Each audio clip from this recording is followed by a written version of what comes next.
Meanwhile, an ominous heaving breath was emitted from the crystal ball. It bore the desperate tone of a creature near death, which meant that it was probably a prank call. "I speak for the fate of dragonkind," it declared in a female voice. He opened another book that he had read before. Knocking it away, he flipped through countless others that were piled up all around. Each one flashed him with an aggravating sense of déjà vu. Theories on the macrocosm-microcosm unity, he read it.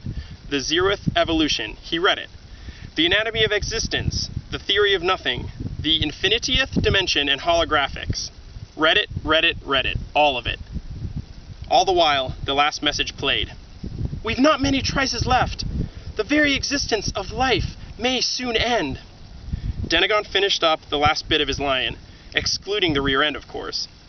With a mouthful of carrion, he grumbled, "Crystal ball, delete this message." The crystal ball started to process the request, but as it did, the female voice made a declaration. "The lexicon is in peril," it said. The words walloped Denegon like a ton of maces. He snapped his neck forth, hurling out the chewed carnage in his jaws. With slaver dripping over his chest, he thrust his open claws desperately out to the ball.